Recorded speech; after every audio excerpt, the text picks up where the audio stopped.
As you can see, I got the Tyrone area done. I got all the track work done besides that turnout right there. I have two tracks to put down. I got the station, the loop back, and all this stuff sitting down. I actually got this up and wired and running. I got a curve switch right there. That works pretty well, and I was able to take the train the whole way around back there with just it wired over at the station. So that's a good start so far. And I just want to give you an overview of the layout.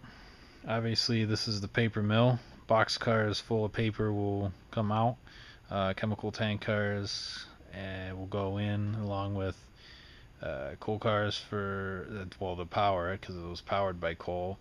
And right here, where I do not have the sidings done, will be the quarry, which will have limestone, and gravel. That'll go out to Pittsburgh, to the steel mills, and the lime will go out west to Chicago, which will be an interchange track. So I'm trying not to shake the camera much, but here's Tyrone. Obviously there's the loop back with the station, and there's going to be a hill in the middle, not real tall, maybe just a couple inches, with a bunch of houses. And you'll go around, you go back there, which is all going to be in a tunnel. You'll come along the front here, you'll go along the back there, and you'll come in back there behind the Altoona Works area. And these three tracks are the main line. It's a 2-track main line with a arrival departure track, which this is a complete mess right now, but it funnels in over here. As you can kind of see, I have it started. And then here's the yard, and I was pushing some freight cars around to make sure the yard's working. It's going to be a switch with two sidings here, two sidings here, two sidings here. So it's going to be a 6-track yard, and that should give me plenty of room for switching and all sorts of things like that. And it's going to be a double-ended yard, so you can kind of see it starting to take shape now. There's the 2 tracks, and then there's another 2, and there's another 2 at the end. The one at the end is going to be for Tyrone storage, so like the tank cars that are going to Tyrone that don't have room over in the Tyrone area will be stored here until there's room available. This is a runaround. The runaround will be used obviously to run around, and it'll also be used to shove cars up here to this siding for the freight depot. This siding will be the caboose track, so this is where I'll store the cabooses, and it'll be double-ended so that you can take a caboose off the end, put it in, and or take one off this end, run it down to the other end, and shove it up to the rest of the train. So that should work well. The engine shed is probably going to be the way you see it. I'm not entirely sure right now, but that's going to be the engine shed, the turntable, the diesel fueling facility. All that will be around here. I should have enough room because the yard's going to come to about here, so I got a foot and a half back there I can do stuff with. And actually, before you leave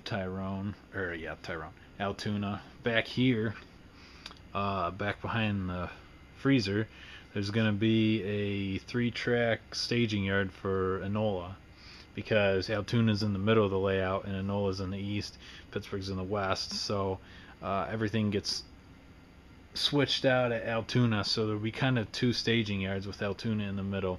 Enola yard will just come out here and go in a tunnel most of the way, and it'll come out over at Tyrone, how it would in real life. It's just, it goes in a tunnel for a long ways just to create a sense of distance and time, and the simple fact that I don't have enough room to have it visible where you can see it. So anyways, a real quick overview from what I have done so far, what I will have done. Enola yard, you loop around, go through Tyrone. Tyrone actually goes back through the same way, so Enola yard will just come directly onto the track that takes you from Altoona to Tyrone, and it's a loop back. It's a folded dog bone, so you just go around and you come the whole way back, and you actually pass the siding that you took to leave Enola Yard, which is, you know, kind of weird, but that's the only way I can really make this work. So you come through Altoona Yard up there if you're on the main line. Come up through here, and I don't think you can pick this up on the camera, but right there's a line that's going to be about where Horseshoe Curve is. The main line here is not going to connect there immediately. It's going to come along here, go into a tunnel back there on the back side of Horseshoe Curve. You're going to come around here and start elevating back there in the tunnel, so none of this is visible. You come around, you come out of a tunnel around here, and you keep elevating, and by the time you're to right around here, it'll be, I think I said like 3.5 inches, and then you'll go back there, and this will all be Horseshoe Curve, so it'll all be visible from here the whole way around, right around the pit. That's the focal point of the layout, is Horseshoe Curve, along with Altoona and Tyrone. You'll come back here, there's going to be a huge mountain there. You're about 8 inches high here. You go into a tunnel, then you come out of a tunnel here, elevated obviously above the tracks down below. It's about 8 inches high here at the Gallitzin tunnels. The Gallitzin tunnels are going to be about there. Loop back, and again, there's going to be a switch basically directly above the Enola Yard one up here on the upper level, which goes above the fridge to Pittsburgh, and that'll have more room, so I'll actually be able to do switching and industry work and stuff like that in Pittsburgh. But I just wanted to give you guys another update before I start working again. But I've been trying to get more updates going, and the yard is coming along pretty well. I spent hours and hours building this and then redoing this. I took up, as you can see, I had to cut out a tie there because I had a ground throw in here for a switch here, which I have now rotated to be a right-handed switch instead of left-handed.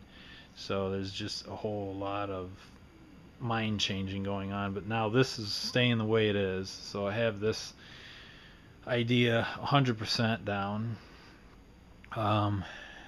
These 2 yard tracks are about 65 inches long, and 50-foot boxcar from coupler to coupler is about 7.5 inches, so you do the math, that's 3, 4, 8. I can fit 8 in 60 inches, and the extra 5 inches, you know, obviously so they can pass. So I can fit about 8 50-foot freight cars on either one of these tracks. These 2 will be about 56, so I'll be able to fit 7 on each, and then the last one I'll be able to fit 5 or 6. So all in all, I should be able to fit about 40 to 42 freight cars in this yard, which is good. And obviously I don't want to have the freight yard full all the time, but because I got to be able to have room to do classifications and whatnot. And I'm going to put the tower there, and going to have some kind of divider between Altoona and Tyrone just to kind of separate it. The station's starting to come along well, and this will be downtown Tyrone. And then the last thing I forgot is back there's the coal mine. I would have liked to have it up in the mountains. Instead of it'll be down in the mountains, and then back there will be a farm, basically where that box is, or a little to the right. And that's basically an overview of the layout, the really messy layout, but at least now I kind of have things that I can show you guys that I have stuff done. And I'm going to be wiring this up tomorrow, so hopefully I'll have a video for you guys of me actually running trains for the first time in over half a year.